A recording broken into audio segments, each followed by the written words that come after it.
Then the Spirit of the Lord came on Jahaziel, son of Zechariah, the son of Benaiah, the son of Jael, the son of Mattaniah, and Levit and descendant of Asaph, and he stood in assembly. He said, Listen, King Jehoshaphat, and all who live in Judah and Jerusalem. This is what the Lord says to you. Do not be afraid or discouraged because of this vast army, for the battle is not yours, but God's.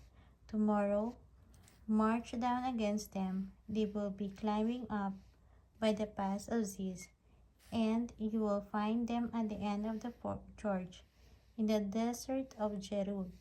You will not have to fight this battle. Take up your position, stand firm, and see the deliverance of the Lord will give you. Judah and Jerusalem, do not be afraid, do not be discouraged. Go out to face them tomorrow, and the Lord will be with you.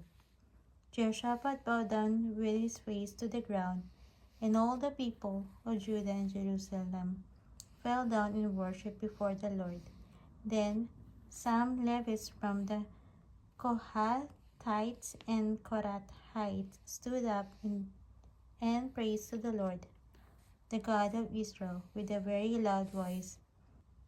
Early in the morning they left for the desert of Tekoa. As they set out, Jehoshaphat stood and said, Listen to me, Judah and people of Jerusalem.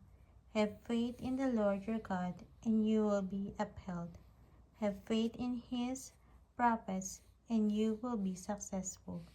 After consulting the people, Jehoshaphat appointed men to sing to the Lord and to praise him for the splendor of his holiness as they went out at the head of the army, saying, Give thanks to the Lord, for his love endures forever.